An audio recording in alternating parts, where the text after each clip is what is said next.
حضرت سیدنا ابو بکر صدیق رضی اللہ تعالیٰ عنہ کے بارے میں حضرت سیدنا ابو ہریرہ رضی اللہ تعالیٰ عنہ روایت فرماتے ہیں کہ میرے روح کائنات جاند عالم شفیع معظم صلی اللہ علیہ وآلہ وسلم نے ارشاد فرمایا، اے میرے صحابہ،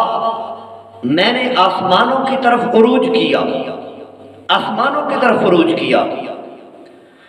میں نے جنت کا نظارہ کیا نا تو دیکھا کیا، جنت کی ہر چیز پر لکھا ہوا تھا محمد الرسول اللہ وَأَبُو بَكْرٍ الصِّدِّيقُ خلیفتانی، ہر چیز پر لکھا ہوا تھا کہ محمد اللہ کے رسول ہیں اور ابو بکر محمد کے خلیفہ ہیں۔ یہاں سبحان اللہ ویسے بنتی ہے، میرے آقا کریم صلی اللہ علیہ وسلم نے ارشاد فرمایا کہ حضرت عمر رضی اللہ تعالی عنہ اس کے راوی ہیں، فرمایا کہ جبریل امین جنت سے ایک پیالہ دودھ کا لے کر آئے اور عرض کی سو، اے کملی والے، اے پیارے حبیب، اللہ کے حبیب، یہ رب العالمین نے علم و حکمت کا پیالہ عطا فرمایا ہے۔ تو میں نے پیا اور تھوڑا سا بچا لیا اور فرمایا ابو بکر، یہ علم و حکمت کا پیالہ جو رب العالمین نے بھر کر بھیجا ہے، تھوڑا سا تو بھی پی لے۔ تو حضرت ابو بکر صدیق رضی اللہ تعالیٰ عنہ نے وہ علم و حکمت کا پیالہ پکڑا اور پی لیا۔ میرے آقا کریم صلی اللہ علیہ وسلم کے غلام حضرت ابو بکر صدیق رضی اللہ تعالیٰ عنہ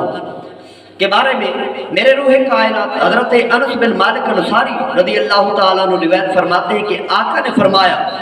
قیامت کا دن ہوگا، ہر شخص کا رب العالمین حساب لے گا، لیکن ایک شخص ایسا ہوگا میری امت میں ما خلا، جس کا حساب نہیں ہوگا، ابو بکر، وہ ابو بکر ہوگا۔ کل امتک علیہا حساب ما خلا ابو بکر، اے کملی والے، آپ کی امت میں سب کا حساب ہوگا، لیکن ابو بکر صدیق رضی اللہ تعالیٰ عنہ کا حساب نہیں ہوگا۔ پھر ہوگا کیا؟ جبریل امین یہ عرض کریں گے، ادخلوا الجنہ یا ابا بکر، اے ابو بکر جنت میں داخل ہو جائیے، لیکن یہ لجپال خلیفہ ہیں، ابو بکر سے پیار کرنے والے، ابو بکر صدیق رضی اللہ تعالیٰ عنہ سے محبت کرنے والے، حضرت ابو بکر کا سینہ نام سن کر چوڑا کرنے والے، یہ سن لفظ اور اپنے ایمان کو تازہ کر حضرت ابو بکر صدیق رضی اللہ تعالی عنہ فرمائیں گے، ما ادخلو حتی یدخلو معی کان یحبنی فی الدنیا، فرمایا میں اس وقت تک جنت میں داخل نہیں ہوگا، من کانا یحبنی فی الدنیا، اس وقت تک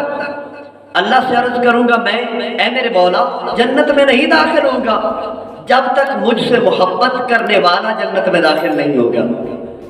تو یہ ہے صدیق اکبر رضی اللہ تعالیٰ عنہ کی محبت، یہ ہے مقام صدیقیت۔ حضرت ابو بکر صدیق رضی اللہ تعالیٰ عنہ کا مقام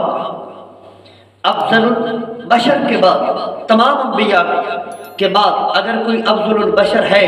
تمام نبیوں کے بعد تو سیدنا صدیق اکبر ہے۔ آپ کا مقام وراء الورا، آپ کی شان یاد رکھو،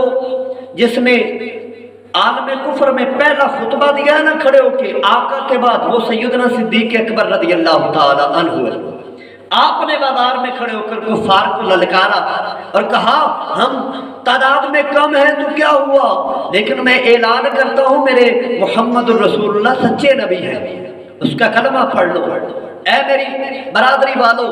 اے میرے رشتہ داروں، اس محمد کے غلام بن جاؤ۔ سب سے پہلا خطبہ دینے والے آقا کے بعد سیدنا ابو بکر صدیق ہیں، اور سب سے زیادہ مار کھانے والے، سب سے پہلے مار کھانے والے سیدنا صدیق اکبر ہیں، جنہوں نے خطبہ دیا اور خطبے کے بعد آپ کو لو لوہان کر دیا گیا۔ تو جب آپ کھلی تو ایک ہی آوازہ تھا، مجھے چھوڑو، کملی والے کا کیا حال ہے، میرے روح کائنات کا کیا حال ہے۔ دعا ہے رب العالمین شان صدیق اکبر، عشق صدیق اکبر کو اپنے سینے میں سمیٹنے کی اور